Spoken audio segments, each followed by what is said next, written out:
because it sounds. All right. All right. In 3, 2, 1.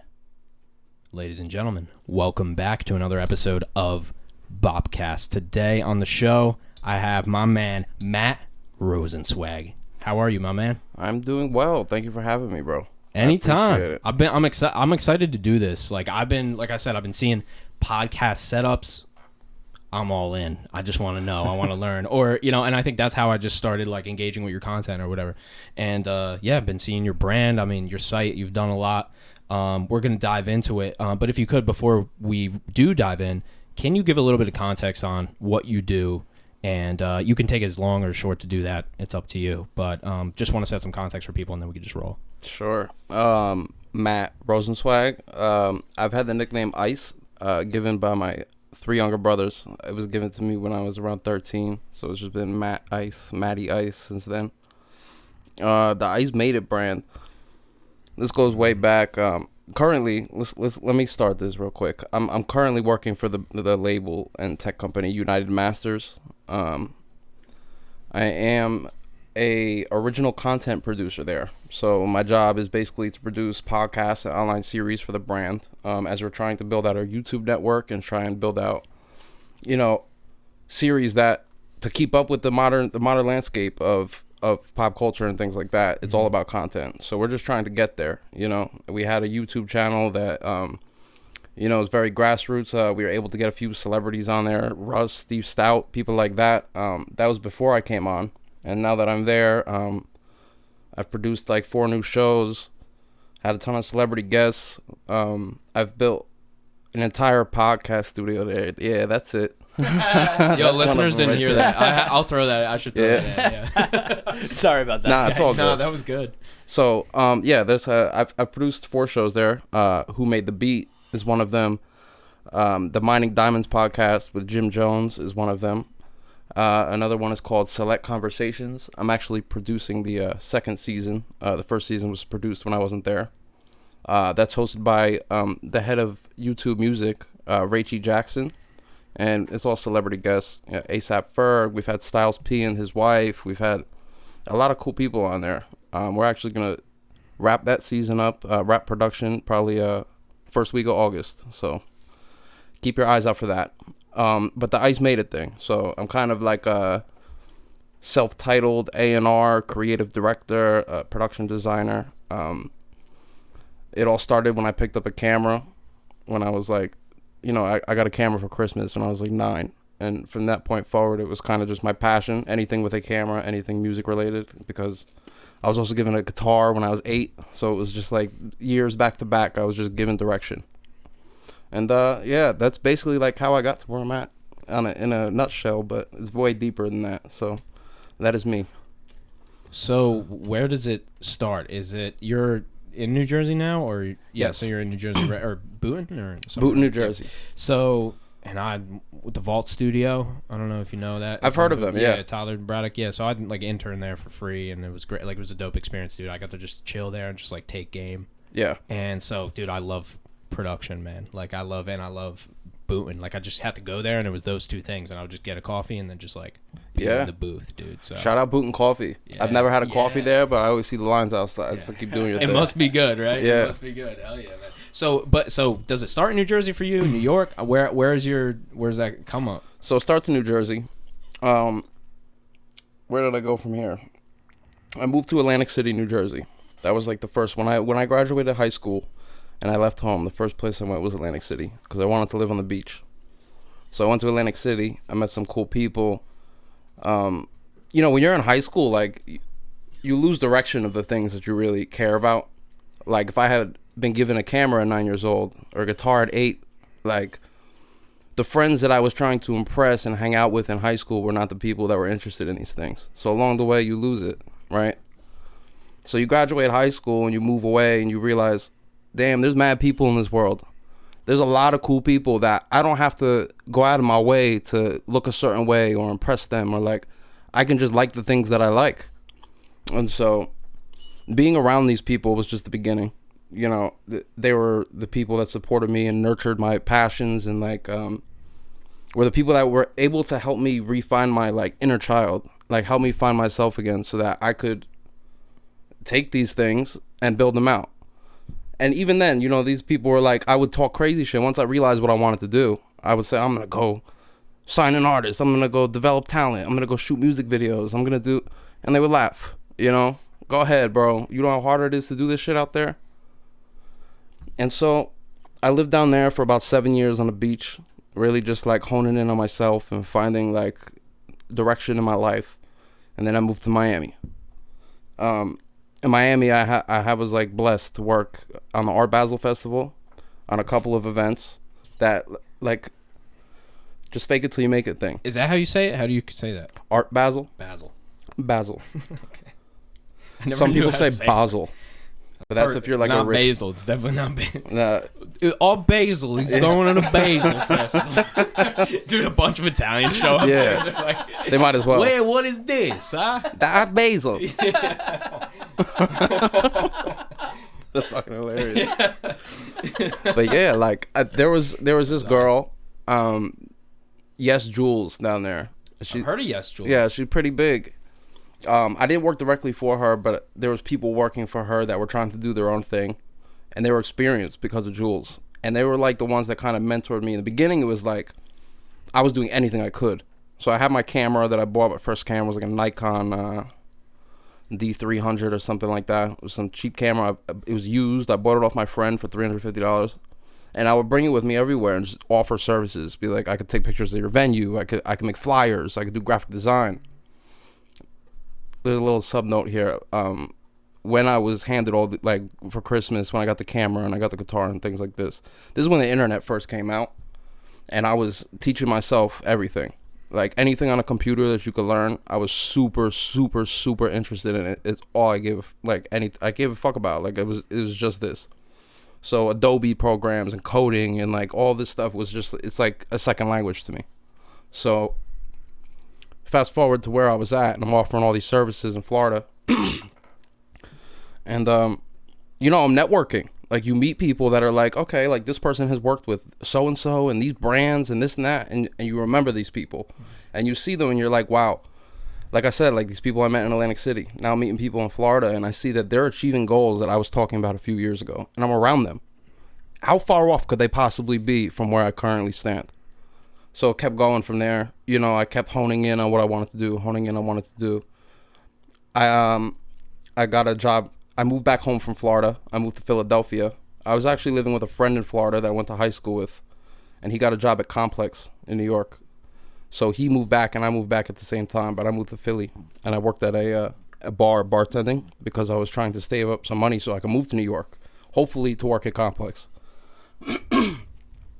He was able to get me like a part-time motion graphics position working on this Polo documentary, and I did my motion graphics thing. I didn't know how to use After Effects whatsoever. It was such a new program. I did what the fuck I could, you know what I mean? And it actually, in my opinion, it came out dope. I see art today that is almost the same as what I put out, and it was just simple, you know? They hated it. They fucking hated it. They like almost didn't want to pay me, you know? They And this is one of the first gigs too. One of my first big gigs. Like this, you know what I mean? I was so excited to work on this. So when they didn't want to use my work, I was a little crushed, you know what I mean? So I got spiteful and I said, fuck this. You know what I'm going to do? I took my camera and I emailed every single big festival and concert, and I was like, I work for Complex. Let me come shoot your festival.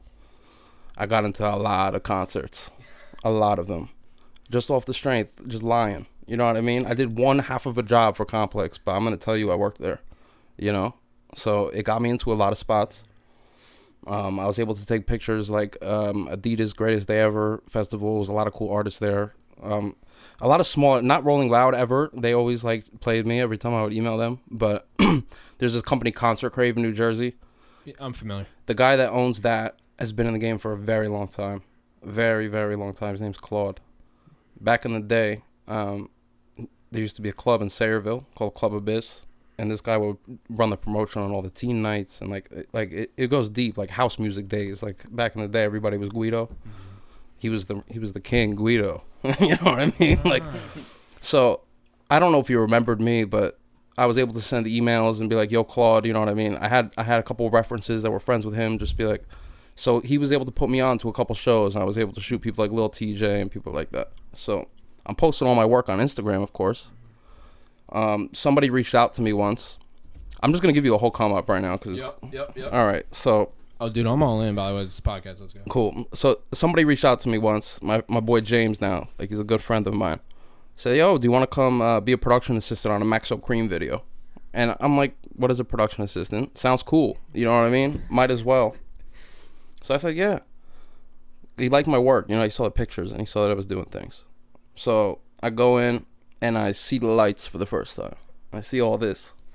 And I'm like, holy shit, this is like Hollywood. I'm like mind blown. Like, this is the first time I'm seeing gels over and the colors and like all this, you know, big cameras and stabilizers. And I'm like, oh, no, this, I see them building the set and I see the creative going into it. And I'm like, oh, no, this is it. You know, this is what I want to do. So I busted my ass that day. I fucking did everything I possibly could just to make an impression on the director. And it worked. Like, I got in with the director, Shomi Patwari. The dude was somewhat of a mentor to me for like 2-3 years.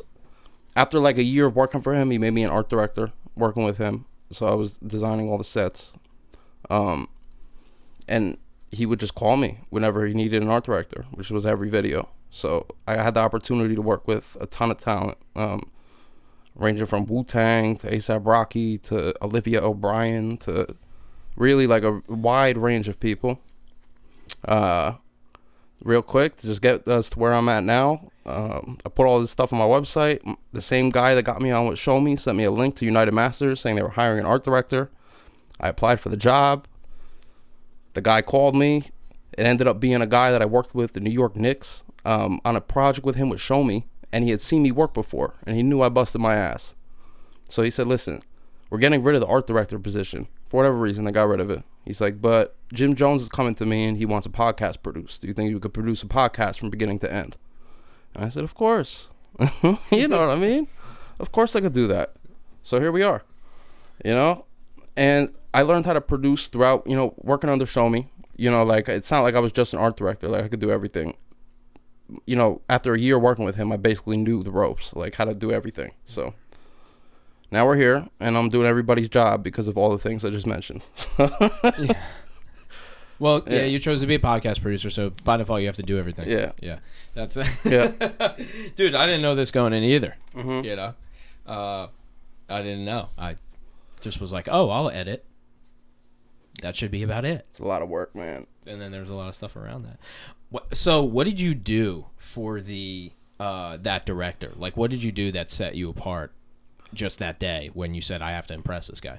Dude, I'm the type of dude that no job is too little or too big. I will never say no.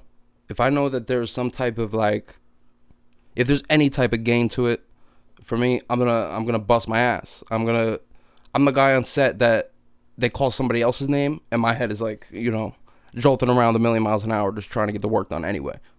So it doesn't matter whose job it is. Back, you know, when I was hungry and I was coming up, not that I'm not hungry now, but it was like, it was really like that. I'll fucking do anything. So just tell me what to do, and I'll get my hands on it. And the thing that set me apart, I think, is I was efficient. I could do these people's jobs better than them.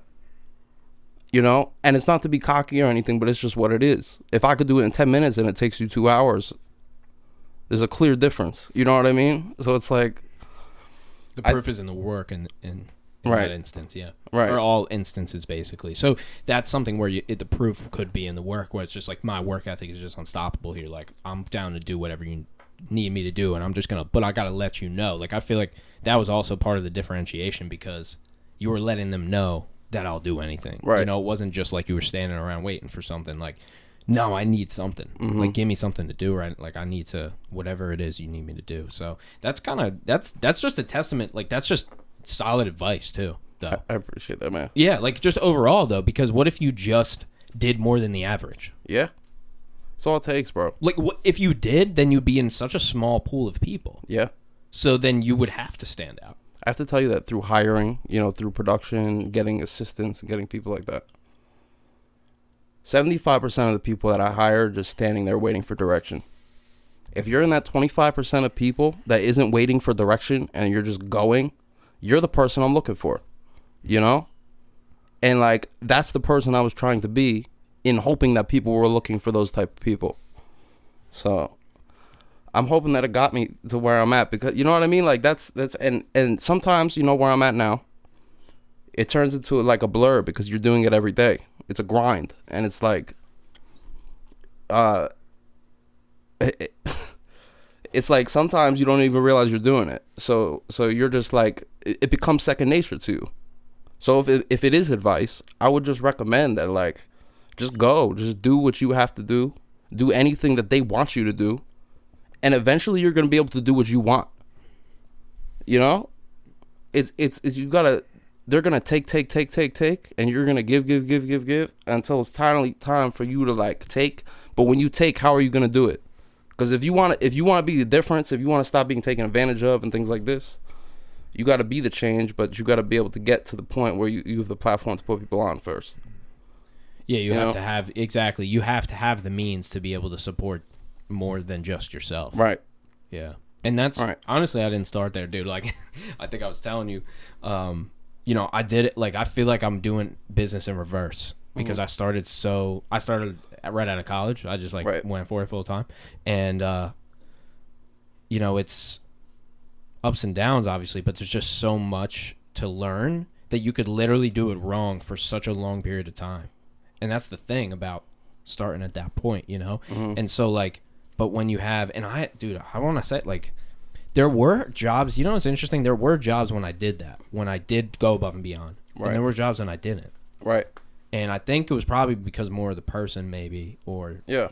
I mean, it's probably all the factors, right? But, like, yeah, it's that mentality, though, in that situation, I think is also just coupled with the fact that you're like, I'm going to do this thing. Like, oh, that was the reason. Yeah, that was the actual reason why. It's because you said to yourself, I'm going to do this thing. Right. It's a manifestation thing, man. Yeah. Like, that shit is so real. I tell my mom sometimes, like, my words are magic. And, like, I mean it. I'm so fucking serious when I say it, because I say things. And I'm sure I'm putting the work in, but sometimes it just seems like everything just comes true. You know what I mean? It's just like I know I'm putting the footwork in, but it's subliminal. I'm doing it with my eyes closed. You know what I mean? So it's, when the results appear, it's like, wow, like manifestation. Like, you really just got to say the shit to yourself until you believe it. Even if you're lying to yourself. Even if you don't fucking believe it, say it until you fucking believe it. Because it's gonna, you know, you'll turn into that person. They say 28 days build a habit, right? So 28 days of acting like whatever the, you know, whoever you're trying to be. And you're going to get close, you know. At least you're going to have some of the behaviors down, you know. And then take another 28 days working on more. And, you know, after a few years, 28 days, you know, 12 months of 28 days, you're going to be a different character. You've been putting in work to be that character. So how could you, you know? And it's not that, like, you don't have to be a character. When I say character, it's not a flaw. It's not something that, like, you're putting on a facade or a mask. But if you have a goal, that's the character that I'm talking about. You could be any goal, anything you want to achieve, you can get to that just by, you know, say it, do it.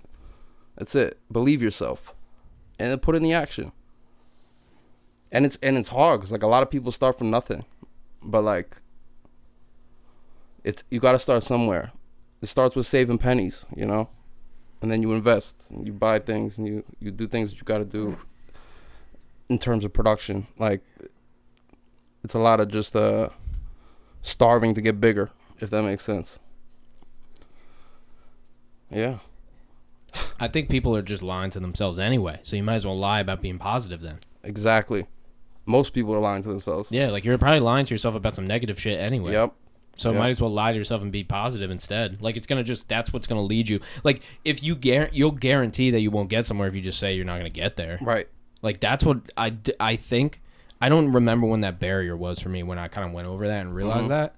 But it's, yeah, like, if you don't, the people that did get there's people that got places that probably didn't think they'd get there, right? And they didn't even do anything maybe to get there. But then there's other people who just, it kind of, like, the start of it was thinking it, then it was working, continuing to think it, working, and, like, that's it. But you don't need both those. You can have just the work. You can't have just the thinking, but you could definitely have just the work. Right. But then you'll still have a disconnect. Yeah. Between what you want to do and what you're actually doing. Right. If you just have the work and not the other side of it. That's facts. Yeah. And you could lose sight of the other side of it too. You could have the work all the time, or either vice versa. You know, like you could lose one side of either. It's just a matter of balance. Like everything in life is just balance, and being able to detach yourself from certain situations. And if you're too, you know, if you're too caught up in like scrolling through Instagram and comparing yourself to other people and seeing, you know, people with their feet up in water and on vacations, and you're not there, like. My dad used to tell me, like, every second that you're not making money, you're losing it. So what the fuck are you doing staring at people with their feet up in the water? What the fuck are you doing? You know what I mean? Like, get your ass up and go do that. Like, go do it. What is holding you back from doing that besides yourself? Like, nothing. Like, nothing. The people are out there. The resources are out there. They're in the street. You can go to fucking New York and you talk to anybody on the corner, and I guarantee you, if you talk to 15 people, you're going to meet somebody that does what you do. And from there, you're going to branch. You know, the separation of 6? I like through 6 people, you know everybody in the world. Yeah. How fucking difficult could it possibly be? You know what I mean? Oh, I've been saying, like, especially if you're like watching or listening to this podcast, most likely you have everything you probably need. Right? It's within your grasp. Yep. You got fingers. Like, go ahead and grab that shit. Yeah. Yeah, and well, the starting point is intimidating. That's what I think the intimidating part of it is. Where I agree. I think, and I don't know if you feel the same way, but I feel like starting is the easiest part. Like, I think starting is the easiest part if you don't put expectations on starting and you just kind of like do it.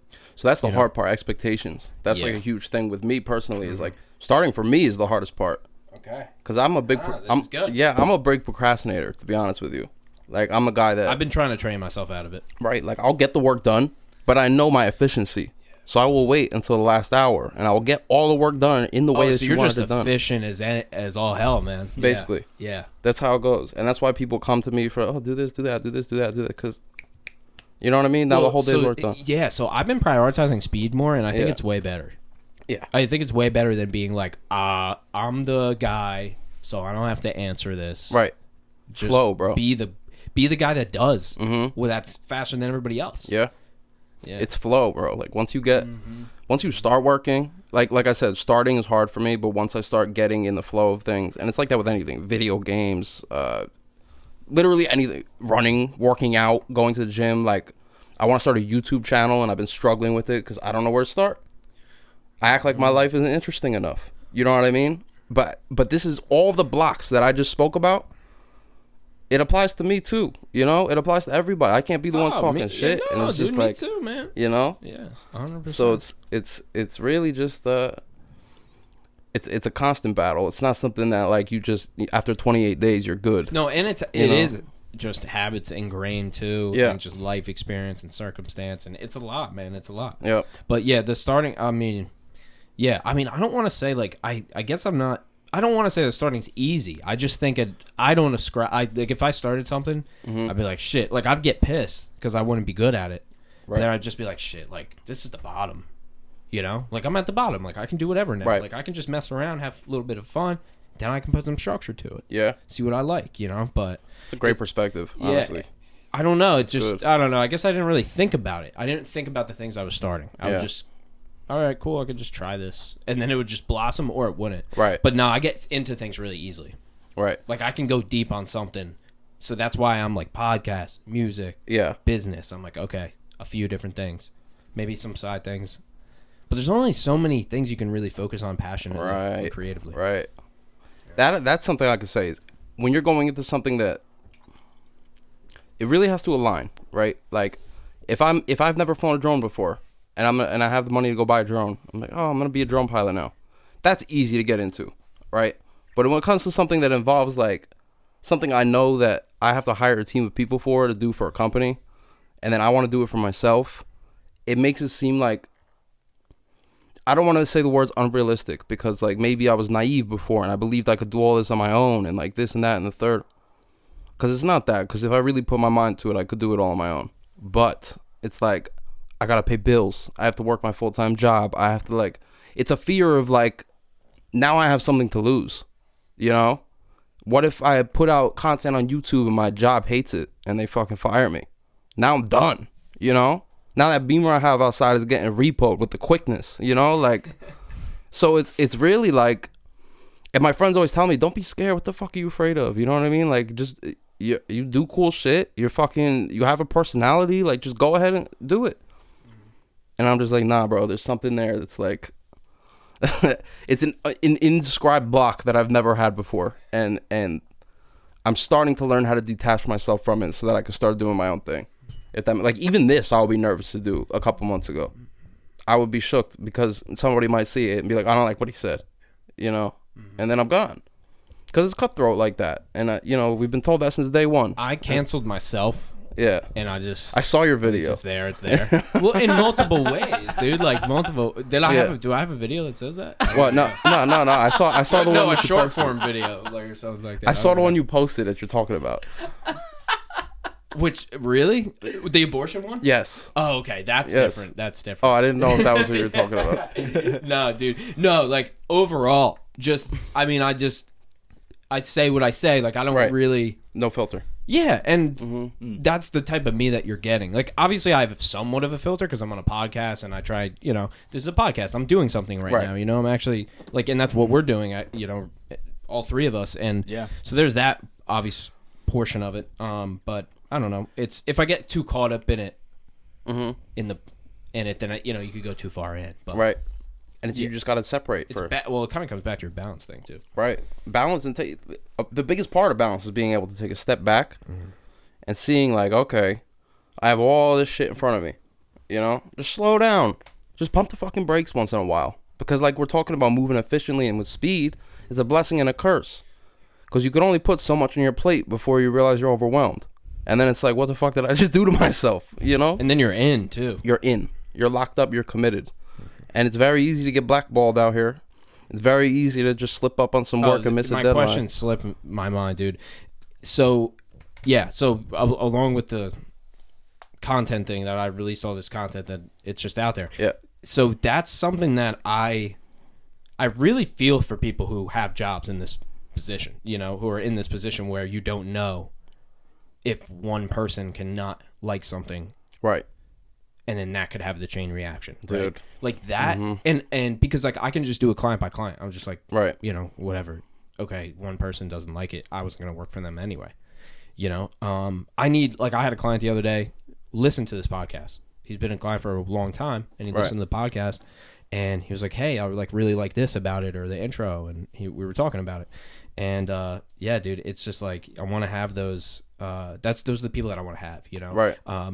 And I know that there's an etiquette that you can kind of have, even if you're somebody who just talks a bunch of shit, and says whatever you want. Right. You can have a certain level of etiquette. Yeah. But I don't think you should have to police your own thoughts on an open format if that's what you're calling it. Right. Like, if that's what I'm saying, it's a raw and uncensored conversation, right. then that's what it is. Right. So people, you look at what you have in the setting that it's in. Right. Context. Exactly. Yeah. Context. But that doesn't, so people, the response to that is, just because you say it's uncensored or raw doesn't mean anything. Right. That's what they're saying, which, okay, like, it means something to me. Yeah. Because a lot of things are censored. And right. This isn't. Right. So so I'm from that perspective, like, if I had a job, I think about it. I'm like, if I went into the full-time job or whatever, or had a certain contract, or would I be screwed, Right. And I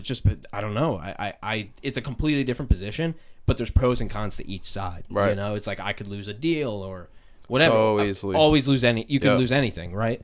So there's also that, but just having the one thing too, that's like, I really love this thing, and I want to, I can just be making content essentially. Yeah.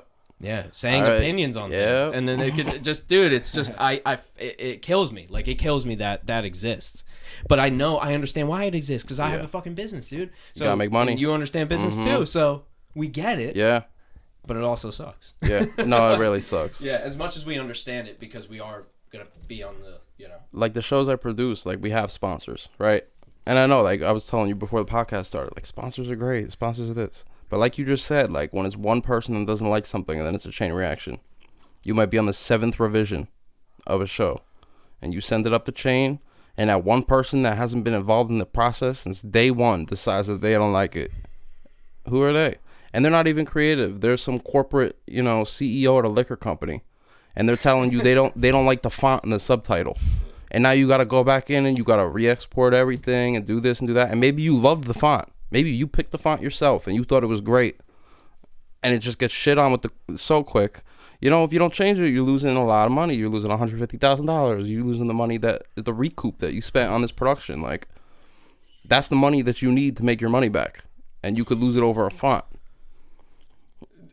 Man, that kills me, yeah. And that's how these brands work. Like, these brands, to be completely honest with you, it's a bunch of non-creative people asking for content. Everybody wants content now. If I go up the level from what I'm doing, that's the place that I'll be at. Essentially. Like, I guess. Yeah. I mean, like, maybe not a United Masters scenario, but, like, at least the production standpoint of that. Right. And, like, a bigger contract and stuff and like granted, like, there's companies out there that are great sponsors. Thanks. There's great sponsors out there. Mm-hmm. But you got to find them. And, like, it's kind of evident which ones are great, because if you go on YouTube and you look at the space, you see the sponsors that are the same sponsors across channels. And there's a reason, you know, Manscaped. You know what I mean? Brands like this that you see everywhere. Regardless of the channel, you see this sponsor, they must be great to work with. You know? It has to be. Yeah, the proof is in the numbers there. Right. So or they're offering something really enticing. Right. Which in trade, I think they're really great to work Either with. way, Either you know way, we're mean? good. Yeah. So, exactly. And by the way, just an aside here, like, just to say, there's too many ball trimmers overall. I agree with that. Dude, there's like 100. I agree with that. And they're all the brush hog, the weed whacker, Wait, the so lawnmower. I want to ask a question then. Do you guys think that it's in that situation, just take Manscaped as the example. Right. Is it the marketing team or is it the sales team that is the reason that you see Manscaped everywhere? And that It's marketing. Yeah, it's marketing. They probably have like a brand partnership whole division that works with YouTube channels and things of that so nature. Smart. Yeah. The smartest shit ever. That's why there's so many trimmers, dude. Yeah. Because that's the demographic of that's 95% of the people watching that is males. Yep. People like us that fall asleep in a YouTube hole. 100%. We're in, baby. We're in, dude. Every night. Dude. See, I think, I mean, to be kind of on the opposite side here, I a little bit disagree. I think that it's sales rather than marketing. I think it's like this. So I would agree. Normally, I'd be like, yeah, I agree, because like I think that marketing, you have to have a little bit of sales in order to succeed. Right. The problem, and I think you guys were touching on this before, was that most marketing teams, like how they took away your creativity with the font, right? Take that as the example. Right. That's a marketing team telling you that, no, this is how we want to do it. Yeah. It's because they have no sales experience. They have no sales ideas, creativity. But you as an artist, you know, you have but they should that. have creativity in the marketing too. You would think. You would hope. Yeah. Right. You would hope. But they don't have the budgets for that. Yeah. We can hire somebody like that. Yeah. Right. They'd rather limit you and be like, no, this is our plan. Yeah. This is our marketing plan, rather than say, no, take your creativity idea and put that into a sales marketing idea. You know, they kind of split the line between the two. Where I think that pairing the two, like you said, you get that little, handshake of like, hey, marketing and sales, they go hand in hand, but more times than not, they're divided. Right. Yeah. You know, hey, we have a marketing team, we have a sales team. Do you think those guys know each other by name? Right. Probably not. They They should, culture. but It depends on your culture. they should, but like the type of business you have set up. Yeah, no, of course. I mean, I'm Some generalizing businesses a lot they here, do, but some businesses they do, especially a smaller company. Right. You're gonna know everybody. Yeah. There's 10 people. You're tight. Yeah. how do you get to the top? You got to be small to start. And then somewhere. you know what it is Right. when they get bigger. What happens is when they departmentalize is a word, right? Yeah. When they departmentalize, when they form departments, that's when everything changes. Right. Because now you're in separate rooms all day, Right. separate areas. Right. Now all those massive companies and those massive buildings, like that's some crazy shit. I've never done that. I don't know. Especially with COVID, bro. Like it makes it very hard for collaboration. And Zoom has been a blessing. You know what I mean? But there's something to like the human on human interaction. Number one, you get a bunch of people in a room that are bouncing brains. And if you put a sales team and a marketing team in a room and a content creation team, if you put all three of these people in the same room or departments, and you go ahead and you do what you have to do for your brand, this is gonna succeed. Because everything we just talked about, like if brands aren't doing that, they're falling behind. Because this is where the TikTok comes into play and the Instagram videos and reels and like all this stuff. I don't have it for my own brand, you know, and I know that I'm falling behind every day on this stuff because like you need it. It's super important in the landscape of today. Yeah. If you don't have it, I mean, like forget the Web3 stuff, forget the NFTs. Like, I'm not backing all that. But when it comes to the internet that we're currently on today, like, if you're not putting yourself out there, you're kind of falling behind. But at the same time, you know, I try and only present my work on social media, because, like, I don't like you know, I go on vacations too, but I'm not over here putting my toes up in water and putting it on my stories, because, like, you don't need to see that. Well, you know the deal. Content's currency now. And there's things that you can do with organic that you can't do with paid. Yeah. So that's what's happening, is that the organic is such a crazy value because of the segmentation of these audiences and obviously other factors too. But, like, it's crazy now that, listen, I have to admit, Gary Vee is right a lot. Like, a good amount of the time. Like, a surprising amount. Like, not all the time, but a surprising amount. And him saying that with TV, switching over, right? Like, that is what they're recognizing, that the switch of we're 10, 20 years behind or whatever from this full switch. Right. But it's going to 100% switch to the influencers, individuals. I mean, it's switching there for sure, but better ones, not the shitty ones that bought their followers and all that bullshit. Right. Like, there's people legitimately building a following in 6 days that are completely monetizable. You know? Yeah. It's crazy to see that switch insane. too. And you're a little bit older than me too, and, like, so you've seen even before that. Yeah.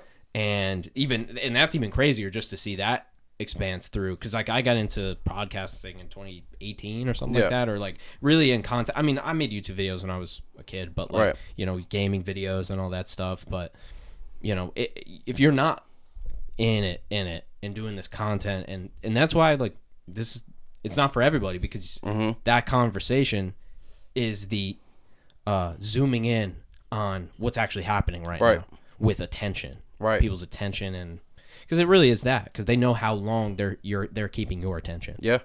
And so it's an attention economy happening. It's switching. Yep. The Manscapes of the world. Yep. And the numbers are there, man. They're there. It's at radio level in terms of money spent. They're selling, man. Radios and podcasting is up, and then digital media. It's crazy. Yeah. It's the new wave, man. This is it. You know? This is it. Like, the podcast, people care about. The reason why Rogan succeeded is because he was getting people on this show that had never spoken in a long format conversation before. People like Kanye West, people like, you know, Elon Musk. Like, you don't, you know, you see Elon Musk on the news for 5 minutes talking about some bullshit at SpaceX. You don't see him smoking a joint and sitting for 3 hours talking, like, transparently with somebody. And that's what's grabbing. That's the hook. Is people are craving reality.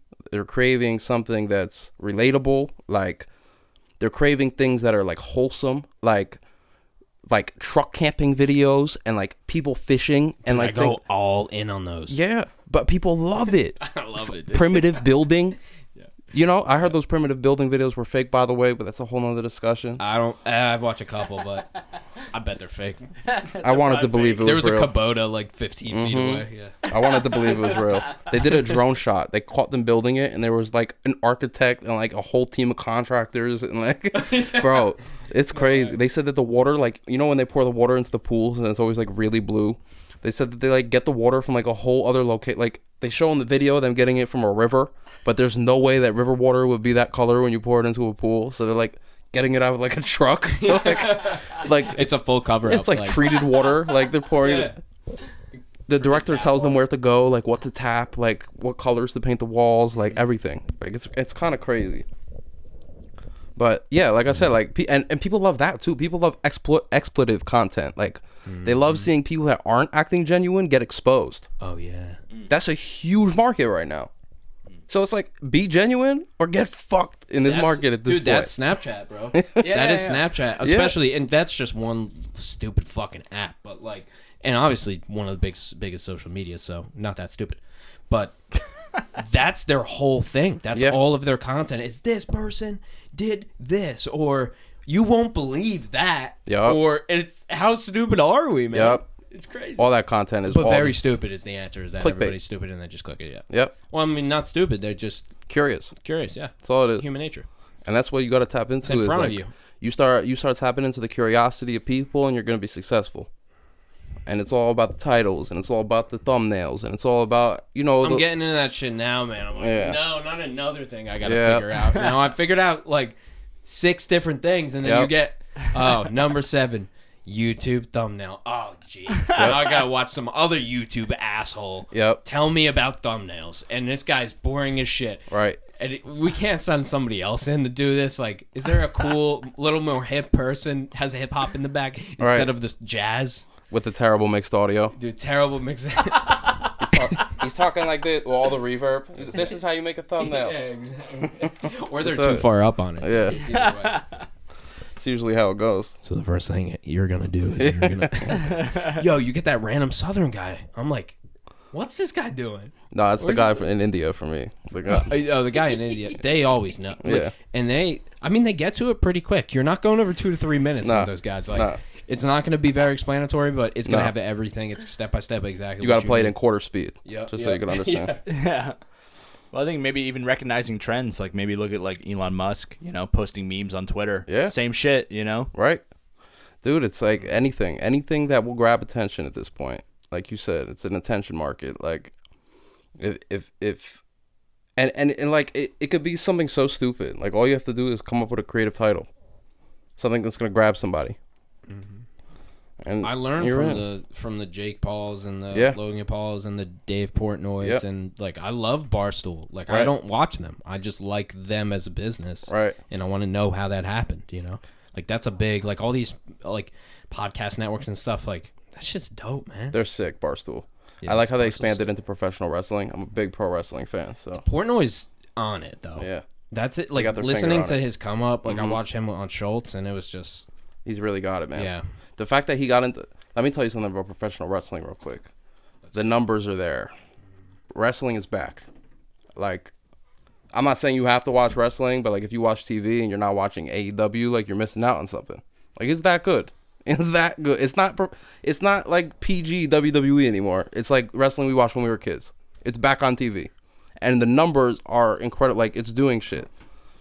I've been trying to get United Masters. Like, I've been hinting at it. Like, yo, we should get a contract so we could supply their entrance music. You know what I mean? Of course, this is an uphill battle.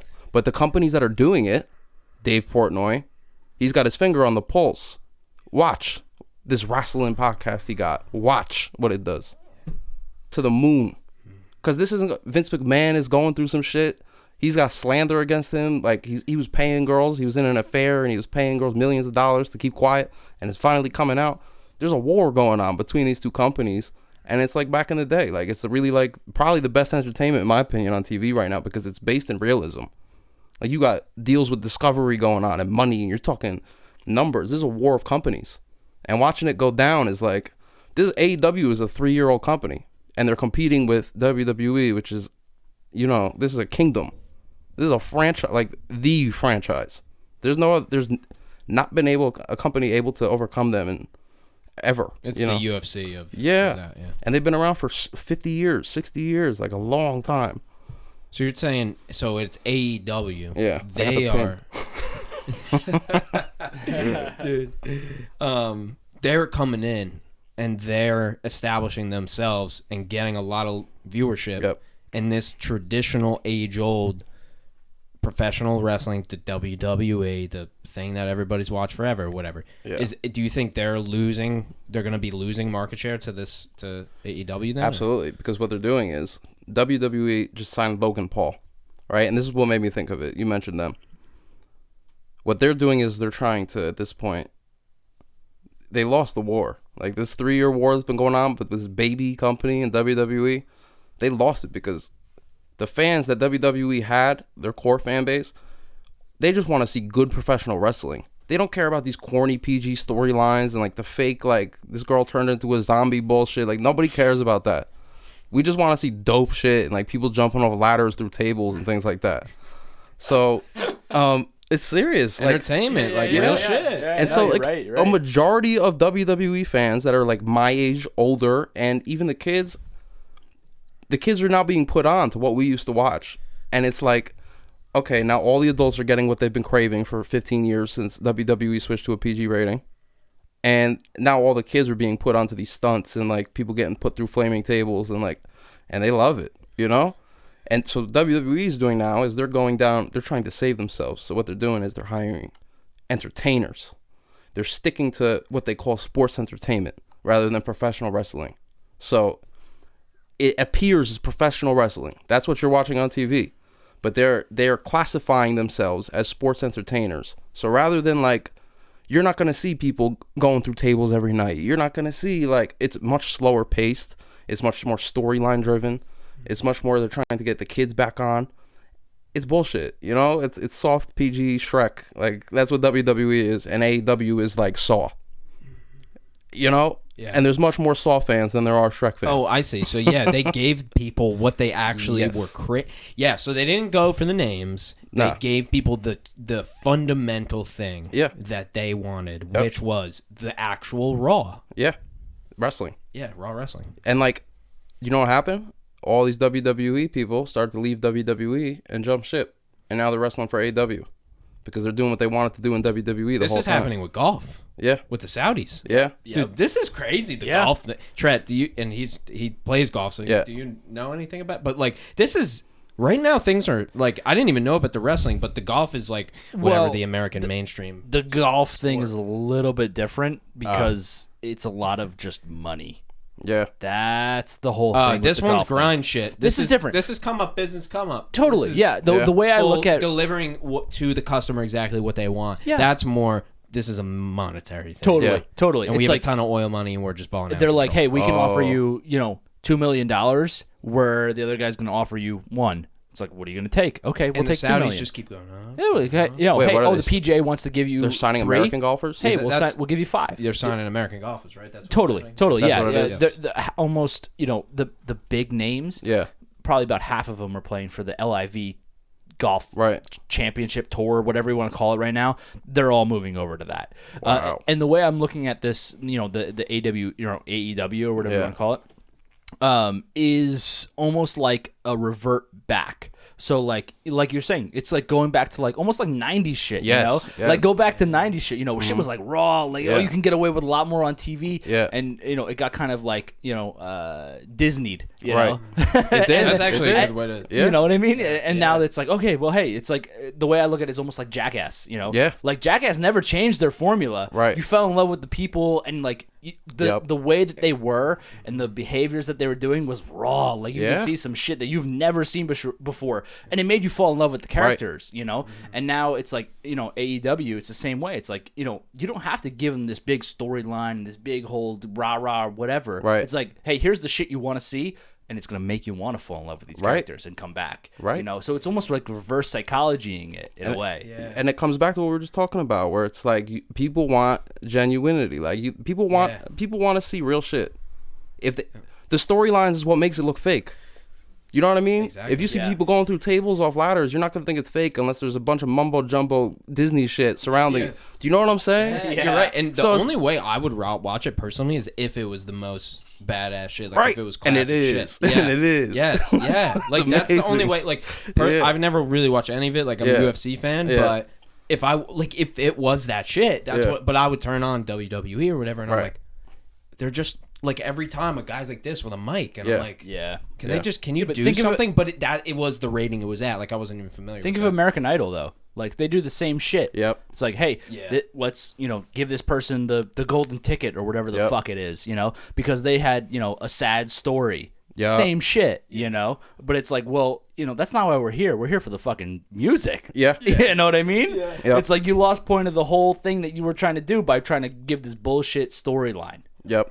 Everything. When it deviates from the actual art, that's when shit goes off, man. That's when it gets. That's when it's diminishing returns at that point. It is. You're just going downhill. Yeah.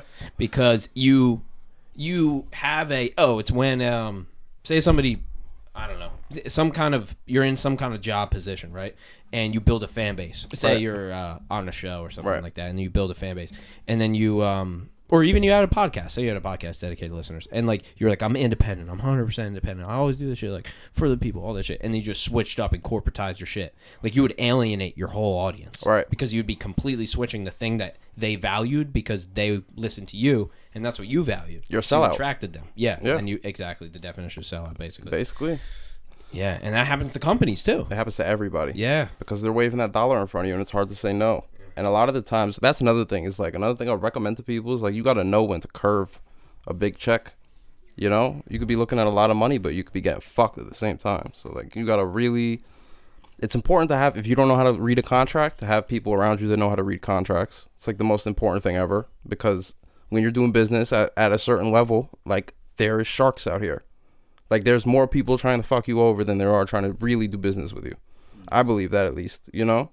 And it's about, you know, you got to have a great filter. You got to have a huge filter in front of you that is able to, you know, pick certain people and scan them, really, like, do a quick, this is what this person, and you have to be able to do it in a second, because you never know where something could go down, you know? Yeah.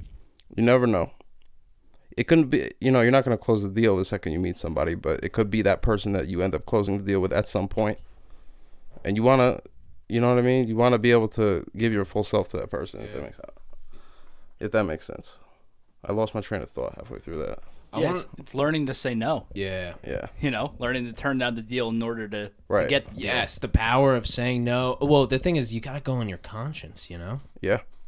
It's like, I'm dedicating my life to this shit, dude. Like, when you dedicate your life to anything, I mean, this is just a podcast or you have anything. It's like, yeah, you go with what feels right. Right. So you know that if you just go for the bag, but it didn't feel right, like, only you will know if it didn't feel right. Yeah. But if you go for the bag and it doesn't feel right, but you just get the bag and you go through it, it's like that outcome is not the same as if you did something that felt right, that you might have took a little less money, you might have made a sacrifice. But you're fulfilled. Yeah. Yeah. It's completely different. The balance thing is what gets me. That I'm really trying to figure out, because I don't think that exists for me right now. Like, in terms of, I haven't gotten it, so I'm like, this is it. I can just ride out. Right. And just like, I'm just switching things up all the time. Yeah. To try to figure that out for me. Right. You know, the balance. A lot of it's routine. A lot of it's like, and I'm struggling with it too, because like at this point I'm a workaholic, because if this many people depend on you to get work done, like, and nobody else is gonna do it, you got to do it, right? But there's times where, like, if you got to take time for self, like, take a walk, like, you know what I mean? Like, do, like, really, like, do things like this, like, take a walk, take a warm shower, like, read a book, like, small things, even if you have to take an hour for yourself every day, because that's how it started with me. Like, I wasn't taking any time for myself. I would wake up, open my laptop, work till 9 p.m., take melatonin, go to sleep, do the same thing the next day, 7 days a week. This was my whole last year until, like, a couple months ago when I said, enough is enough. You know, like, I have to take multiple showers a week. I have to, you know, like, there's things I have to do for myself, or else I'm just going to be in a hole. And, like, it's about recognizing, like, when you're at that state and detaching yourself, or before you get to that state and detaching yourself. The goal is to do it before you get there. You know, you want to be able to recognize that I'm going into a pattern of, like, taking all this shit on and be able to, you know, like, separate the folders. Like, this is for this time. I'm doing this at this time. And it doesn't have to be a coordinated schedule, but just know in your head that I'm only going to spend an hour or two on this today. And do that, you know, commit to it. There's something called a Pomodoro timer. That's it. You've heard of it before? Yes, Pomodoro technique. Yeah, those things work well. They have, like, apps on the computer. You just 5 minutes, 5 minutes. So do you do that? I was in the beginning, and then I got used to it. Yeah. You know? Time blocking, basically. Mm-hmm. Yeah. I set alarms on my phone. Yeah. And I just block at the time, and I do that one thing. That's what Show Me does. The guy that mentored me. Like, he'll set an alarm. He'll be editing. He'll set an alarm for an hour. Mm-hmm. The alarm will go off. He'll get off the computer. He'll go upstairs. He'll eat something. The alarm will go off again. He'll go back down. I'll do 2 hours, and I go for a walk. It's the best. That's the best. And it's balance, man. Yeah. You know? It's just, if you don't feel fulfilled by that balance, you gotta allocate more time to yourself. You know? And if you're not getting the work done in the time that you allocated for that time, for that work to get done, that's okay. You know, if you're not working against tight deadlines and you're doing it for you, that's okay. You know, you have to take time for yourself. Like, I'm a big advocate of vacations and things like that, because if you're not doing those things, you're going to get burnt out, and burnout is real. Burnout is the realest thing that ever, you know, at 29 years old, and I've been doing this for mad years with people shitting on me and telling me no and changing my fonts and things like that. You know what I mean? Like, there's sometimes where I look and I sit, you know what I mean, in my bed, Indian style, with my laptop in front of me, working my ass off, and I'm like, what am I doing? Like, do I even like this shit anymore? right? Yeah, every day, almost a lot. Like, do I even want to do this? And yeah, I want to do it because I'm this far. This is my love. You know what I mean? Like, this is my, like, there's women that I've been in relationships with that have gotten mad at me because I'm too obsessed with this. You know? There's people that have gone out of my life because I'm too obsessed with this. If I'm this far into this at this point, like, how am I to turn back? Who would I be to turn back at this point? You know? And I do still love it. Like, when you look deep inside and, like, it's just like, yeah, but these are all, like, external factors that make you, like, feel this way. And it's about, fuck all that for a second, put the shield up, get guarded, and realize that's not, all these external factors don't affect me as a human. That's where the detachment comes in. Like, it's okay, I could do all this work, but, like, recognize that I'm not just a tool, you know? Like, I'm not just a tool for myself. I'm not a tool for other people. Like, I'm a body, I'm a human, I have feelings, I need to take care of myself, I need to fucking be healthy, you know? And it's important. It's just as important as the work. Because if you're not taking care of yourself, the efficiency goes down, and it goes down, and it goes down. And eventually you'll just be in a hole, you know? How do you determine, like, the sacrifices that you make for what you do and the ones that you don't? Like, is it just an obvious thing, or? It's a good question. Because I just, that's a personal question, to be honest. It's a good question, though. Sometimes it's like, sometimes it's, you have no choice but to make sacrifices, and you just have to. And then other times it's like, you can say, like you said, it's like common sense. You can sort of decide, like, when something is right or wrong, or, like, if something is unnecessary and it needs to go, or, like, wants and needs. You know, like, if you want something, you need something, two completely different things. And a lot of us tend to, you know, switch them up. And so, you know, when it comes to, like, investing in your business and things like that, and, like, you have, you know, if you want to set up like this, right? Like you said, like, you didn't get this all at once. It takes years, you know? And it's this is like not eating for 3 days. This is like, I didn't get that laptop I wanted. This is like, you know what I mean? Like, it's sacrifices like that. This is, I couldn't take that girl out on this date. I couldn't, you know what I mean? Every piece of equipment is like, oh, wait, I could have went down the shore with my friends, but instead I bought a GoPro. I could have got ahead on my savings a little bit more, but I'm investing. Exactly. Yeah. And that's okay. Mm-hmm. That's like, no matter what, like, meet you where you're at. Yeah.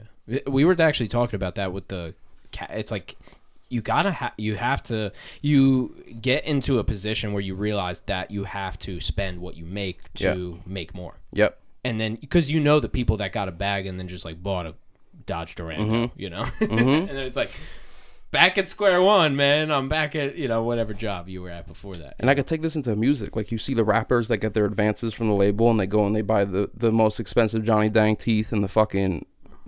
And I'm guilty. I got the grills in my mouth and the expensive Jordans and the fucking... But it's like, you got to know, like, the rappers that succeeded out there, look at, like, J. Cole. That man didn't get his advance and fucking wear a chain. That man reinvested. The ones that reinvested are the ones that are turning into moguls. You know what I mean? Look at that. It popped out. Just because you said it. Yeah. That's cool. Long term, short term. Yep. You know? What are you investing so for? Can you can you say how much those cost, or is that you don't have to if you don't want to? These were cheap. These were like this 14 karat white gold with a VVS diamond in each tip, and they were $450 for 2 fangs. $450? Uh-huh. Okay, that's not crazy. Gold's cheap right now. Oh, no shit. Uh-huh. Huh. Because I always wanted to know. I would see. Did you ever know how much those things cost? Not a clue. I have no idea, dude. People are paying for the diamonds. You could have told me 14,000 and would have said, "Oh yeah." Yeah, no, I keep it real though. Dude, totally. I would not have known. I don't fucking know shit. I was just I think that they're expensive. You know, Yeah, I see them. I'm like, oh shit, that's expensive. It's like that must be expensive. Well, the thing is too, if you lose it, it's gone, right? Mm-hmm. Like there's that. So how long have you had? Man, we just diverted from a solid conversation too, but just because I had to, dude. Yeah. I don't know. I couldn't ever ask anybody a question who had them. You know. Nah, they're funny. That's why I had to get them, because I was like, I've always wanted. I used to see Kanye with the diamonds on his bottom teeth, and I have an underbite that I've never been able to get rid of, even when I had braces. So I was like, I'm just gonna flex the underbite. I'm just gonna show them off real quick. Yeah. Show them off. Yeah, throw them to that. There you go. Let's go, dude. Yes, sir. Look at that. That's gnarly. Yes, sir. Damn, I don't know. All right, listen, let me do a little left turn here. Yeah. Art director. What is that? What do art directors do? What does that entail? I'm very curious about this. Let's say it's a music video. Little through the process, director writes a treatment. The treatment is basically like, this is what we're going to do for the music video. Whether we're going to shoot it in a mall. Girl's going to go in a store and buy a gumball, and she's going to come out and blow a bubble. And you know what I mean? Then she's going to see a nice car in the mall, and she's going to, whatever. My job is to come in, look at the treatment. Okay, we need this color gumball. I'm going to get this gumball. We need a gumball machine. I'm going to get the gumball machine from here. We need the mall to look like this type of store. I'm going to build the store on the inside of the venue. Like, wherever we rent, I'm going to turn it into whatever the director's vision is. So, like, turning basement into college dorm rooms, turning a bagel store into a New York City bodega in New Jersey, like, doing, like, building, like, samurai training facilities, and, like, you know, like, building sets. That's basically what I do. So you're coordinating those... Yes. Oh, got it. So it used to be me physically building them. Yeah. But now... Well, you worked your way up, right? Yeah. I mean, that's how this worked. But also, this is when I coordinate them, I'll have somebody to go pick up all the stuff. But I like building them still. Is that a PA that does that? Picks up stuff? Okay, cool. Usually. I'll call it an art assistant. So now you got your PAs now. Yeah. Where you're like, so you're building these motherfuckers up. You're like, yep. Hey, standing against the wall, you know, do some shit or whatever. Like I said before, like the people I look for are people like me. Yeah. People that are fucking starving. Yes. And like... Who want to be in it. And, yeah. Yep. You know the people who are doing it for a job and the people who are like, holy shit, this person's dedicated. Exactly. And I'm like, I'm not the guy that's going to be like, go stand up against the wall. I'm going to give you enough rope to let you hang yourself. Mm-hmm. And if you fucking don't impress me, that's on you. Yeah. Because I'm literally giving you all the tools and the rope. I'm giving you the tools and the rope. You know what I mean? So you had to learn how to like manage people and stuff, right? Yeah, of course. Yeah. So like, how did you learn that though? Did you have like mentors or anything? Working in restaurants. Oh, okay, got it. That's a great way to learn it. Working in restaurants and working in insurance offices, recruiting people. Yep. That's why I had like a whole lot of other jobs, you know, along the way. But that's. Did you go to college or? I tried. It's a long story, but my high school guidance counselor told my mother not to waste her money, so my mom listened, and she shouldn't have, because I could have gotten into a college. I really could have. My high school guidance counselor was just a lazy bitch, to be honest with you, and she didn't want to look for colleges for me because she thought I would just say fuck off. Because like my senior year of high school, I didn't give a fuck. I didn't do it. I learned everything that I wanted to learn with what I wanted to do with life. I taught myself between the ages like 9 and 18 on the computer, you know? So I would go, we had a graphic design class, and that's the only class I gave a fuck about. Everything else, I was sleeping. And so she told her this and that, and I didn't go to college. I got into a county college of Morris, like on my own. Like I went, my mom, like I begged her over the summer to take me over there, sign me up with classes with my friend. I was like taking these art classes and a photography class and like graphic design class, all these classes, right? And I needed a laptop and I needed a camera, and I was working at this pizzeria trying to save for him. Asked my father, can you help me out a little bit? No. So I had to drop out. Like I literally had no choice. So like when you mentioned like buying the setups and things like this was something that was like deep in my heart, that like I need to get this shit, because like I wasn't able to go to college. So like this is, once I get this, I can do the things that I wasn't able to learn in college because I didn't have that opportunity, you know? And it's funny because I mentioned I have 3 younger brothers. Like my brother's got the NYU education, the other one went to Ramapo, the other one goes to Rowan. Like they all got to college. But there's a difference between myself and them, is like there's a degree of like, and I don't want to roast them right now with this word, but like sheltered. Like I had to hit the streets and I had to keep it moving, you know? And I didn't have there was no testing. I had to make my own testing, you know? I didn't have choices. Like it was go. From the day I turned 18, it was go, you know? And that's just how it's been. So.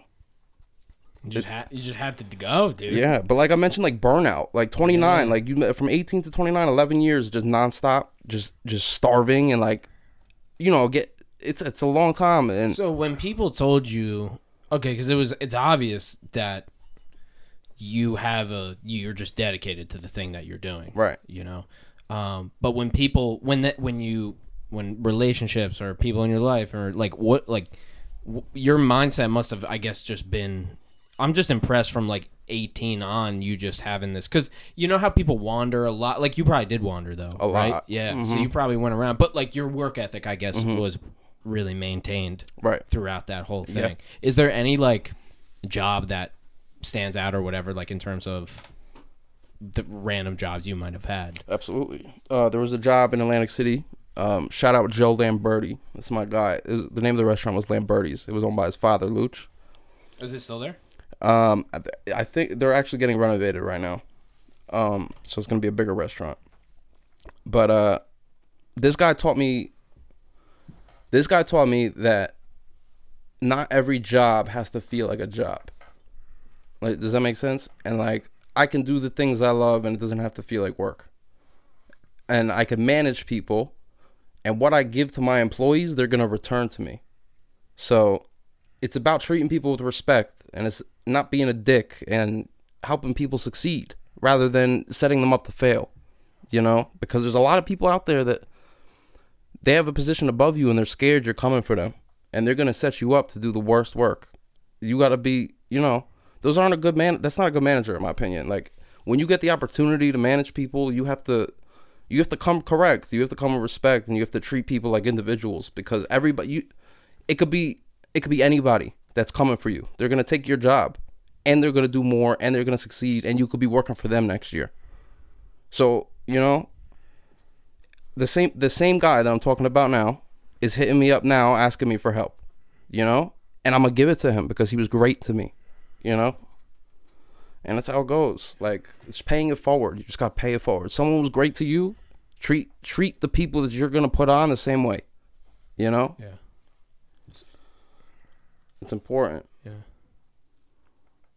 So what'd you do at the restaurant or in restaurants? I was just serving, but like I was the guy, you know, like I could manage a restaurant. Yeah. Dude, serving, that's especially in a busy restaurant or something where that actually gets like, you know, you get a lot of tables and stuff like that. Popping. Dude, it's crazy. It's a crazy job. Like, there can be a lot going on. I actually just read read too, because I bought the book, Anthony Bourdain's book. Wow. Kitchen Confidential. Yeah. That put me on, man, because I've never worked in. I delivered pizza once. Like, right. That was it, man. Like, I'm a wedding DJ, so like I work around caterers and stuff like that, but like never in that capacity. But yeah, that's what like kind of led me in there. Restaurant industry is pretty crazy, man. But I wasn't. I've never been involved with it. I've just been like outside of it. But yeah, it's you can definitely. I mean, the way that he was explaining it too, it's really interesting. He also breaks down all the different roles. Wow. In the beginning, he tells you about what you don't have in your kitchen that the restaurant has, right? Yeah.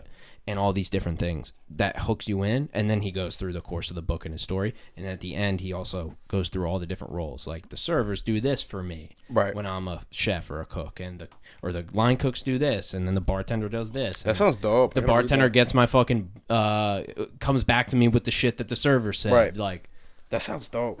What's the name of it? Kitchen Confidential. You got it. You would definitely love it if you worked in restaurants. I really like the sound of it, and I love Anthony Bourdain. So yeah, dude, and rest in peace, man. What a fantastic human being. Great person, man. Dude, next level. It's the greatest ones, man. The greatest ones. Yeah. It's brilliant minds that do shit. You know, brilliant minds that are the most twisted.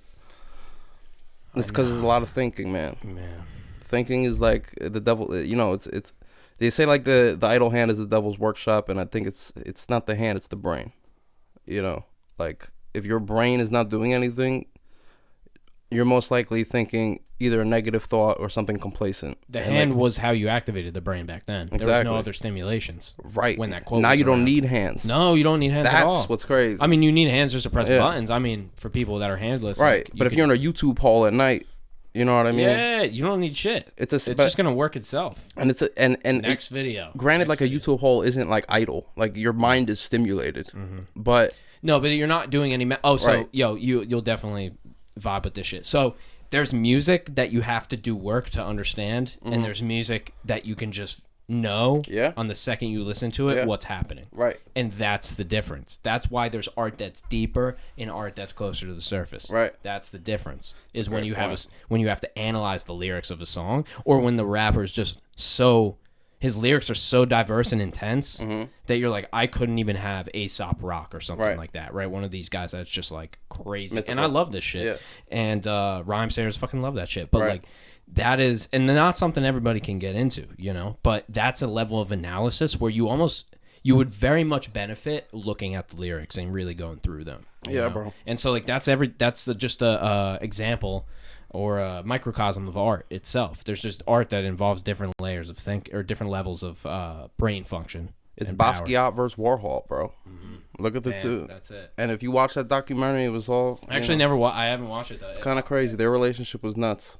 They had a crazy relationship, those two. I know J. Cole rapped, and one of his lines had Basquiat in it, and that's how I even knew who this guy was great artist, at all. man. I had no idea what he was saying. Great artist. What's Basquiat mean? So he was a heroin addict off the streets in New York, just turned into an artist, just became super rich off art, started like dating Andy Warhol, like there's a very deep story behind it. I don't want to like fuck up his legacy by like trying to tell the story because it's like really serious, but essentially like you just said, it's like if you look at a Basquiat and you look at a Warhol, you're getting a can of tomato soup and you're getting a fucking giant canvas filled with tiny words of like misery and like just thoughts. Like this guy's thoughts were on this canvas, and like it who knows who can analyze this, you know what I mean? This guy was fucked up. He was like going through it really bad, and he was just making art.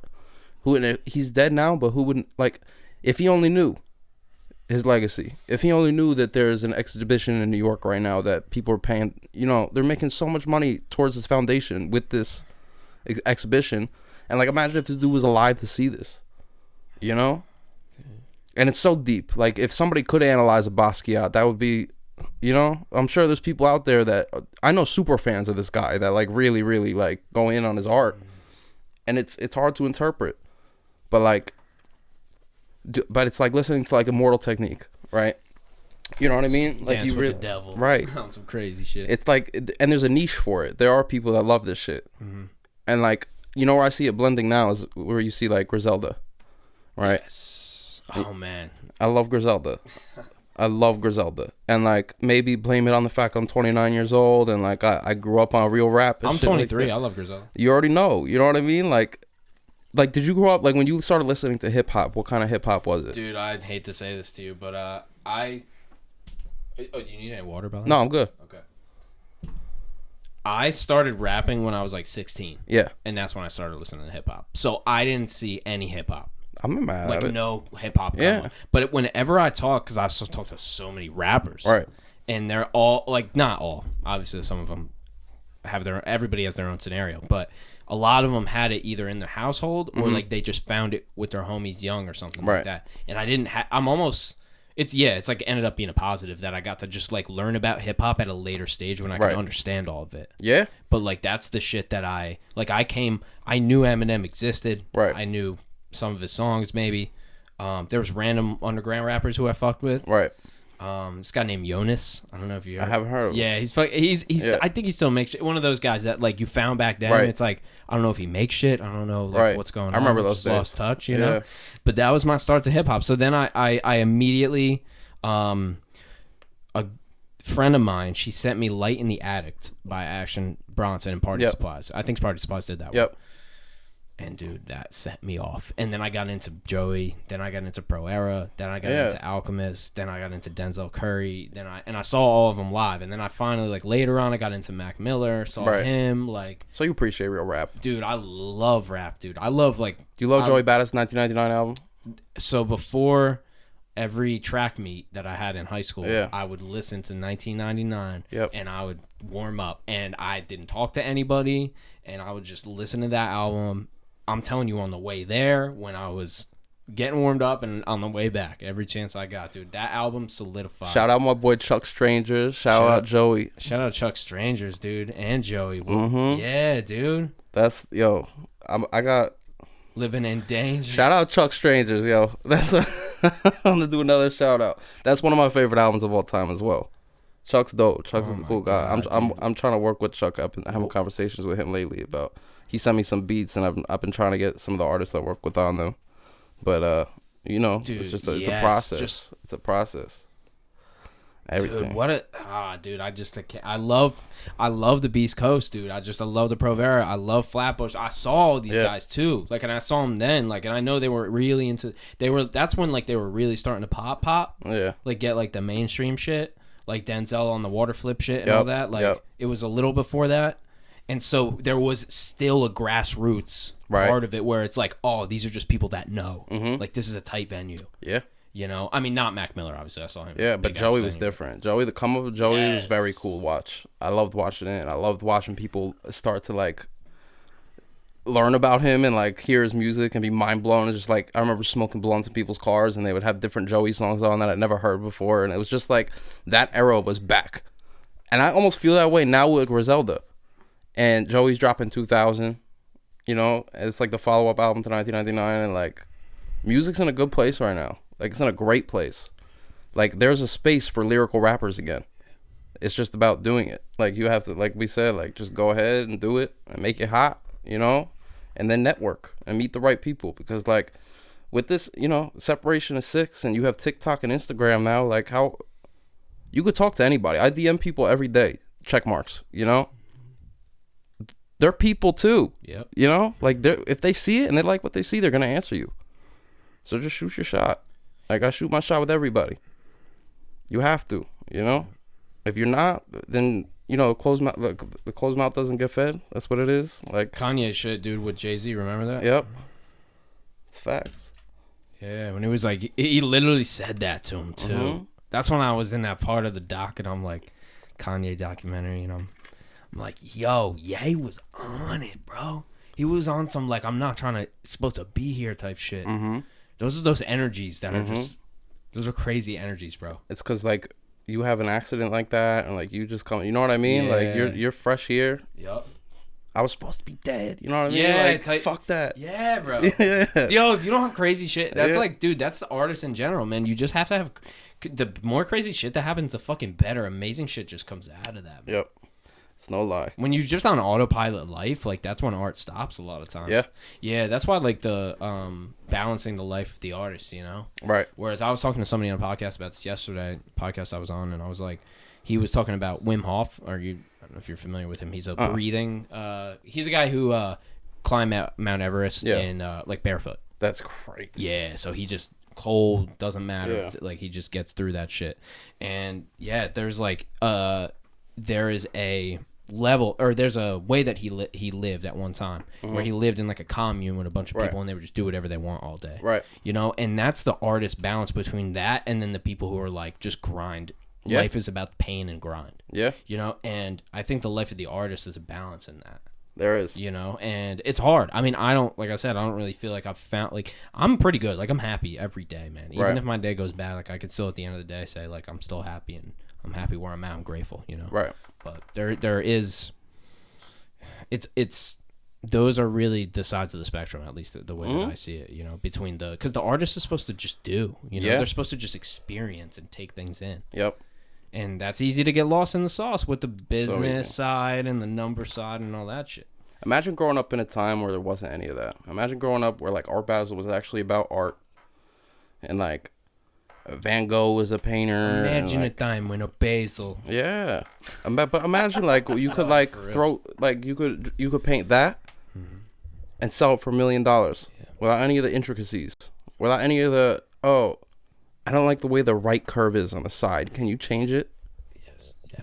There's none of that. You let the artist be in control. Be the artist. Yeah. That's what I tell the artists I work with. Be the artist. Yeah. Let me handle the business. It has to do with vision, though. And, I mean, I took that responsibility on myself when people were making decisions that I didn't agree with. Yep. And I was like, I didn't set this from the beginning. Right. Like, you almost have to say, we choose the font, we choose the block, we choose this. Yeah. You choose the this, you choose the this, you choose the this. Right.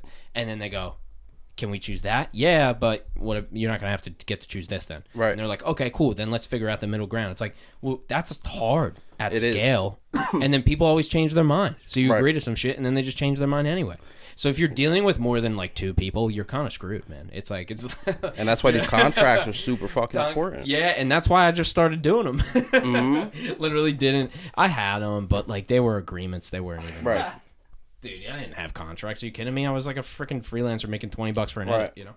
No, but it's especially with edits, like you have to pay. You like from personal experience, like you have to charge going into this. You know that these people are gonna hit you with, I don't like the font, I don't like this, I don't like that. So you go into it and be like, I'll give you 3 revisions. You better get all your notes in within those 3 revisions, or I'm charging you more. Yep, that's what we do too. Yeah, I mean anything. You know, you have to set your own boundaries, and like that's important too. 2 per deliverable, but right. Yeah, and that's fine. Totally doable. Right. Yeah. And then if we're assholes, then you get 3. It's like if we right. can't, if we fuck some shit up, right? Right. It's like we're not gonna be, we're gonna be. Yeah. But that's a level that people are not on the same page. Like No. people look at it from their perspective, and then they want this other person to do this thing, but that person did the whole thing. Right. They didn't just do the font. No, they did the everything. whole thing was a vision of the whole thing. Yep. And that's a lack of understanding of the art side. Yeah. You know, and then but the artists sometimes don't get the other side. Yeah, they don't. Where the person goes, listen, you're literally just not going to make this much money or whatever. Right. And they're like, nah, like it's all good. Trust me, like, trust me. Yeah. I'm gonna be the guy to break the door down. Yeah. Those are another challenge. Mm-hmm. It's too, like you said, it's a spectrum.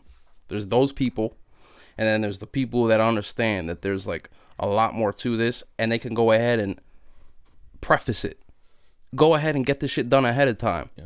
Like if you want to make a record that's gonna sell to the modern market, make a record that's gonna sell to the modern market. Let's not record a track and then figure out, okay, this sounds all right, but I think we should switch this, and that. But we could just write a song off rip. You know what I mean? And then we could sit in the studio and fine tune everything. But if we're gonna work on, like, I've been in studio sessions where like we're working on songs and I just know like this isn't gonna do anything, you know, and that's like a challenge, you know, like. And you try and tell people, like, I'm pretty fucking transparent. Like, I'll tell somebody, like, this is not what you think it is. Like, it sounds good. It's a good song, but this isn't a radio song. You're not going to make money off this. Labels aren't going to be like, oh, my God, this is a banger. You know what I mean? Like, I know what they're looking for because I work there. So it's like, all they care about now is, yeah, the talent. It's got to sound great. It's got to sound industry quality. But you got to have the numbers. You got to have the blue check mark. You got to have the content. You got to be self-sufficient. You got to have the team behind you. Until you have all these things, these labels aren't providing you with these things anymore. They'll provide you with a manager, an A&R, and a budget. You know? And that's it. And the A&R doesn't work most of the time. And I've heard this because people, you know, around the industry tell me that there's not artist development at these major labels. They're literally handing over advances and saying, go hang yourself, basically. Go buy that chain. You know? Go buy that chain. And you're not going to make the money back. And then we're going to drop you. And we made whatever money that you made is ours. 360 deals. They're just fucking people all over the place. So what's important now in the space of music is fuck a record deal. You want a record label partnership. There's a huge difference. Because now you're talking about ownership. Now you're talking about I own, whether it's 60% or 40%, because they're giving you all the money, you still own that. That's yours. They're not taking all of your royalties for 3 years and then, you know what I mean? And then they own your masters at the end of the 3 years and you have to buy them back. And like whatever, it's like a jail sentence. It's like time served. It's like whatever money you made during those 3 years, that's your head start on your masters. And you're going to have to pay the rest of the fucking money back. Yeah. Like, it's insane. And then they're trapping people. Like, you see, the SoundCloud wave was a huge boom for, like, it was a huge money-making thing for, like, record labels because it's an unlimited talent pool of ignorant people that are starving for a record deal. Okay, let me get this guy. So how do you get a partnership? How does that work? They don't advertise this, right? No. Like I said, they don't advertise it ever. It's usually just these deals, right? You need to have, like I said, you have to have the setup, you're saying. Full self-sufficiency. Yes. Yeah. So you have to be independent. Yeah. Fully independent. Fully independent. And successful. Yes. Reasonably successful independent. Joey Badass is a good model. Yeah. Like that's... And there are not a whole lot of people at that level, but there are people at that level. So there is competition. I think people also think that once they get the 100Ks or the millions or whatever, like you start getting into pretty big numbers, that it's just, magic. Like labels just reach out and amazing things happen. Yeah. It's not it. But if you're saying if you're self-sufficient in that way, then you can use that as leverage to create a deal that's not a deal, but a partnership where the terms benefit you a little bit more, but you're not going to creative control, but you're not going to get as much from them, right? In that respect, maybe not, but you're gonna have a plan. You know, like if you're dealing with you and you have all your boys from the street around you, and then you have the record label's A&R and the record label's management team managing you, you're going by the record label. Like, you're going to make what they want to make. You're going to make, like, they're finding you the producers, the songwriters, they're making you the hits. This is what they do, right? But they're not developing you as an artist yourself. They're making radio hits because they know how to make radio hits. Your voice could have been anybody's voice, you know? But you had the followers and you had the team behind you, or you didn't, and you're getting taken advantage of, you know? And like, there's people that, the people that they're getting taken advantage of are the people that get like the viral video and they get signed right away. They're getting fucked, these people. The people that have gone from the ground up and built and established, like Griselda, I'm pretty sure they're in a partnership with Interscope. They're in a partnership. Yeah, it's not just a record deal. And so, like, you see, like, they're able to move on their own accord. They rap what they want to rap about. They pick their own beats. They can beef with each other. Yeah, they fucking do whatever they want. Yep. They literally do whatever they want. At the ripe age of 49, however the fuck old they are. Dude, I'm so happy for them, too. Me too, man. Me too. I don't care if it takes me that long. You know what I mean? Me too. Yeah, no, care. 100%. And that's what I keep telling people, though, is that you always have time. It's yeah. Like, you don't always have time, but you fucking have time. You do. In the first... Look at them. 70 years of your life, like, not on even on some crazy Gary Vee shit or anything. Nah, like, you're right. For just actuality now, it's real. With the pace that life is going, like the pace that technology is going, you can just I'm gonna do shit online now. Yeah. Now you could fail that and just give up, or you can just lean into it and like you did, and you studied and you were on the computer and you understood and you got into the programs and you were learning, like you were learning skills, right? Where other people were not, even at the people that were at the level that you were at, right? They were not doing that. And now, even the fact that you could do it then, that I could do it now in the last few years, and then somebody else at any time can really do it, and it's just going to be more advanced later on. Anyway, it might be harder, it might be a bigger pool of people because more people have figured it out. And that's a fact. But if you work hard, you can just do it. But yeah, like the ability to pivot now, like now's the time. Like this is the era that it's the easiest to switch and do something else. You know, which is kind of crazy. You can just pick up and go. Yeah. And I struggle with that too sometimes because I feel like sometimes I'm falling behind. Like TikTok and with Instagram going with like they're pushing reels more forward and things like that. You see my Instagram, I got one reel up about how I made a podcast set. I could make these reels simply. I know, I make them all the time. Right, but it's just like, I say all this hot shit, you know what I mean? I could talk all of it, but it's hard for me to follow my own advice sometimes because, like you said, one, there's so much time left on this earth. My boy Bill says to me all the time, he's older than me, and he's like, I'm 32 years old, and I haven't even lived half my life yet. If I live till 80, I still haven't lived half of my life. That's a long fucking time, man. You know, if I've done all this up till this point, picture another 20 years, you know, and that's fine. And coming back to the reels, like, this is where all of the shit that we just talked about comes into play. The procrastination and this and that. Like I could be doing this right now, but I'm in a space right now where I need to be me. I need to concentrate on myself. I can't be out here doing this. And the same guy that's giving me advice on social media and telling me how long I got to live and things like that, he was the same guy telling me 10 years ago that I didn't need social media. You know, that's how long I've been doing this. I was doing it before it was cool. And now it's to the point where it's like, okay, I deserve, if I don't want to fucking post every second of my life on Instagram, that I can do that. You know? Yeah. Should be able to. And if I want to, you know, if eventually I'll come back to it. Like I do plan on coming back to it at some point because I know it's inevitable. Like if I want to be successful in this space at this point, I have to be on social media. But at this point, at 29 years old in my life, I do not need that. I'll post on my stories. You don't need to see what I'm doing because I'm in the grind period. In a couple years, I'll post something with Jay-Z and you'll be like, how the fuck did he get there? You'll see. I'll show you. You'll watch the movie. You know what I mean? Yep. Like I'm beyond Instagram. Like I'm trying to do things that are, I want to make movies. I want to sign artists and create amazing albums. I want to, you know who Sycamore is? He was Travis Scott's A&R and he started off as a photographer. And it's like, if you look at his work, he's an artist to the core. Like, he's a guy that was taking photos, I guess found Travis Scott or started working with him somewhere at some point. And it's just like, when you look at him from the outside, he doesn't look like somebody that works in music. He looks like somebody that's just like deep in his lane. He does his art. And that's what I've always aspired to be, is somebody that is able to create what they want to create, but also put on for other people, and then also like present an entire culture, if that makes sense. Like I've had ideas throughout the years. Like ICEMADEIT used to be called For Example with a semicolon at the end. And I was very specific about the semicolon because I was like, the definition, like a semicolon is like when you put it there when the thought's not finished yet. So it was like, for example, semicolon, fill it in blank. The thought's not finished. You know what I mean? I was trying to create apps. I had ideas for what is now Bumble Business now, and like Tinder, how you could like swipe on there and like link with people at music festivals before you go and like things.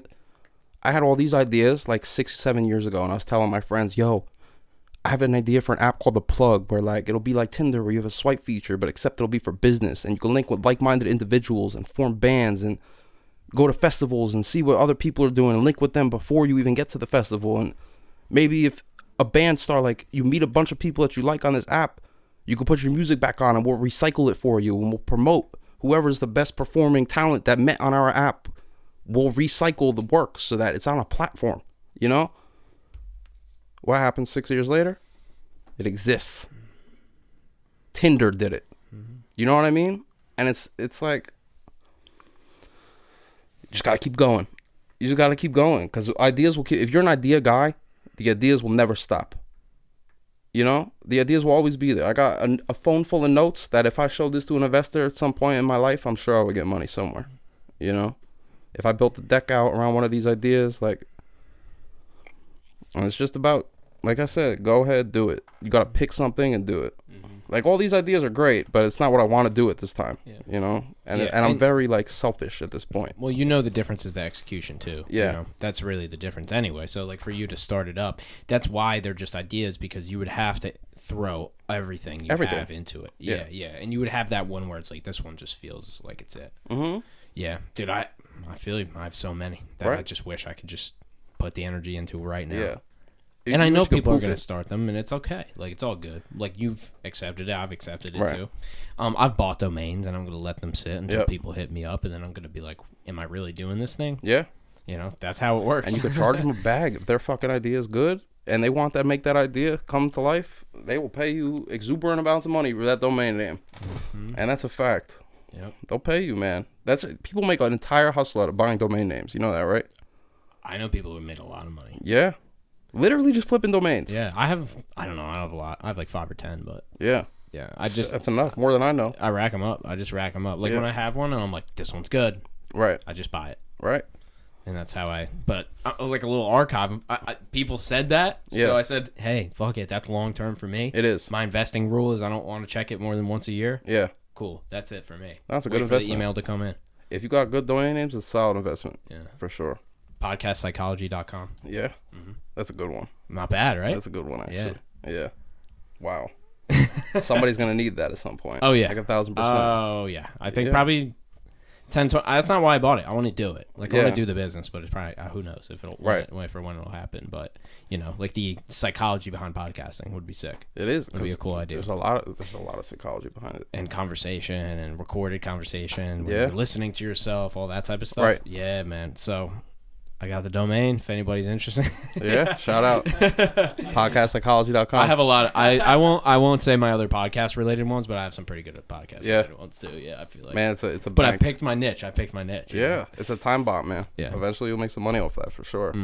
That's what you got to do. But like, so where do you so listen, man, like, are you pretty happy at you know, you seem to be pretty happy with United and what you're doing now, but I'm kind of curious to see where I mean, I know you're putting something together in the works. You kind of alluded to it a little bit, and you can go into it if you want, but I'm curious of what you kind of see this, you know, evolving into. Maybe short term, 6 months, a year, or whatever, but I mean, I'm just curious of that. So, at my current position, I'm doing a lot of the podcast, you know, a lot of brand work, a lot of, you know, if Crown Royale wants to sponsor a series, and we'll put together Who Made the Beat, and we have all the producers from hit songs coming out. We're doing work like this, and I'm doing a lot of film work. But I made it very clear when they hired me that my true passion lies in music, and that I am trying to use this opportunity as a stepping stone to get my foot in the door in A&R, because it's the perfect, like, cross-pollination of I'm making content here, right? And y'all have an entire A&R team dedicated to the select artists that we work with. So to start, I'm looking to like cross-pollinate what we do over there in the content by trying to make make art for artists by artists, if that makes sense. So like, I don't need a Crown Royale sponsor to make a video for one of the artists that we work with. You know what I mean? I just need you to be the record label and fund the music video. You know? Now it's a music video for an artist that we did in-house. And now we can start, you know, now it's real. Now it's like a real record label. We're really moving at a record label pace.